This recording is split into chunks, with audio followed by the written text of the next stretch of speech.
to another edition of Live Your Purpose. I'm Steve Bottrill. Today I'm joined with Bryan McLellan. He's one of the best drummers to come out of the Chatham-Kent area, or as he likes to say, just on the street. We here at Live Your Purpose like to feature people in the Chatham-Kent area who are bringing positivity to the area and trying to make a difference. Now, Bryan, you've been featured on a number of famous songs, TV shows, movies. What are some shows or songs that we might be familiar with that feature your drumming skills? Well, I was in a band called Vega 4, good 7 or 8 years ago now, probably. I'm losing track at the time, but we released a couple of albums through Capitol Records and Sony Records, and we were fortunate enough to have some of those songs featured on shows like Grey's Anatomy and One Tree Hill. It was in a movie called Sisterhood of the Traveling Pants, I think. Yeah, Traveling Pants. One, yeah. There was a few of them anyways. But yeah, so we were very fortunate. There was a song called Life is Beautiful, and that was a fairly successful song for us, relatively, I guess. Yeah. There's a movie out now called Bohemian Rhapsody, about the Queen, a Queen story. Sure. You were involved with that, and tell us a little bit about that. Sure. Well, I was working for a music college in London. So I was living in London for 21 years, and I was working at a college there, and one of my former students, she went on to work for Abbey Road Studios. And famous studio. Yeah, great place. And so part of her job was to connect musicians with movies that if they needed research or help in the movie for musicians. So they needed some tutoring for the actors who were playing the parts of members of Queen. And she... I'm assuming the drummer? Yeah, that was right. Not the singer. Not the singer. No. So yeah, she gave me a call and asked if I'd be interested, and of course, yeah, it was great. Did you get to meet any of the stars from the movie? Well, just Ben, actually, who plays Roger's part. Oh, so, yeah. Did you get to meet Roger, No. The actual drummer? No. They were kept pretty far apart from the tutors. Yeah. But so yeah, I went over to Ben's house in Wimbledon in the UK, and he had a room within a room built so he could practice every day, and so we were just given a list of songs that we had to work on, and it was more.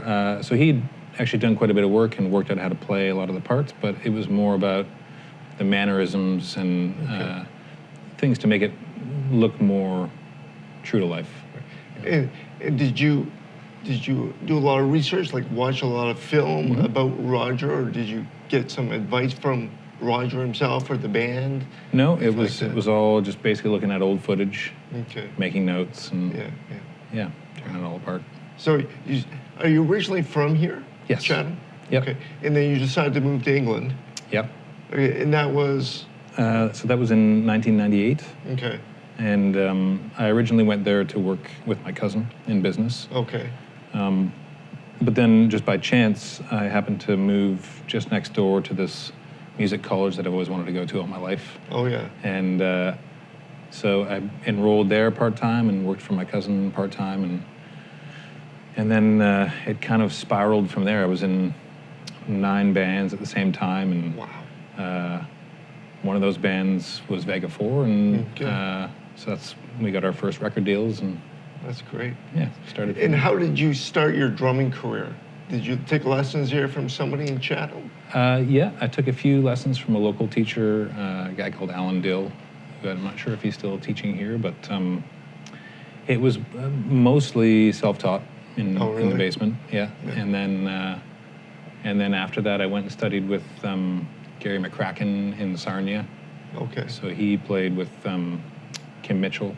Oh, really? Back in the day, yeah. So. Do I understand did you go to Western? Laurier. Laurier. Yeah. For drumming and music? No, for business. Oh, really? Yeah. Okay. So I did an honors business degree there for 4 years. Okay. And then didn't touch it.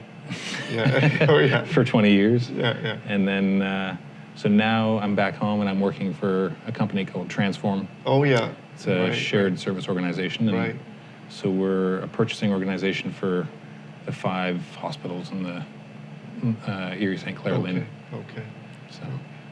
Back to your drumming. Yeah. I'm interested in your drumming. Yeah. But so you moved to England, and did you form a band over there? How did that work? Well, that was kind of while I was studying. I didn't say no to anything. So, and I was quite industrious and calling around looking for gigs. And so, as I say, at one point there was 9 bands on the go at the same time. And that'd be tough to learn all those songs. It was great. Yeah. But yeah, it was a great exercise for learning stuff like that. And there were some days where you'd have 2 practices and a gig. Yeah. Sometimes 2 gigs in the evening, and so traipsing back and forth across London, carrying all my stuff, and I could never do it now. But yeah. So are they? Because I know England's like a hub for music, as opposed to here in Chatham or Canada, right? Yeah. Do you see a big difference in the music community in England as opposed to here? Well, to be honest, I'm a little bit out of touch with the industry here, but I have a lot of friends who are quite active in Toronto. And, but one of the great things about the music industry in London is that it's a melting pot, for everything really, not just music, but it's very apparent in music where you've got, I was in bands with people from all over the world, it was no big deal to have Danish bass player and a Israeli guitar player and Japanese singer, it was great in that respect because that is great. You're feeding off of all these different influences and so somebody turning you on to a band you'd never heard of before out of Denmark or something. And did you pick up different styles when you were there, like as in drumming styles and techniques when you were in England? Yep. As opposed to here, and would you say one's better than the other, or is it just different? Well, part of my study was to study different styles. So I was lucky enough to work with a lot of great teachers, and so they would, that would be part of our course of study would be to, study Latin music for a while, or study African drumming for a little while, or jazz, funk, So that's part of the fun of it, is to really try and kind of peel back the layers a little bit. And currently you're a drum teacher. Have you ever taught somebody who has gone on to become a famous drummer and in a famous band? Sure, yeah. So a couple of my students, one of them is quite a famous drummer in Snow Patrol. Okay. So we worked together for a little while. But yeah, we've had some students that came through the college that have gone on to do great things with bands like Simple Minds, and there's a few new artists that are kind of platinum selling artists that some of the students are playing with, and that's. Do they ever give you credit?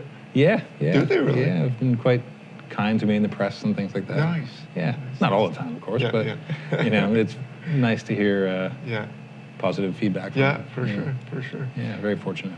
Now, you're currently giving drum lessons here in Chatham. If someone wanted to get a hold of you to have drum lessons from you, how would they do that? Well, they could contact me through my website. It's bryanmcdrums.com. Okay. Or that's Bry with a Y, but or they could contact Frank's Music Center. Frank's Music. Okay. Yeah, so I'm teaching there a couple nights a week. Okay. Okay, great. As you can see, Bryan is living his purpose. I'm honored to have Bryan here. It's been a pleasure. Thanks, Bryan. Likewise. Thank you very much.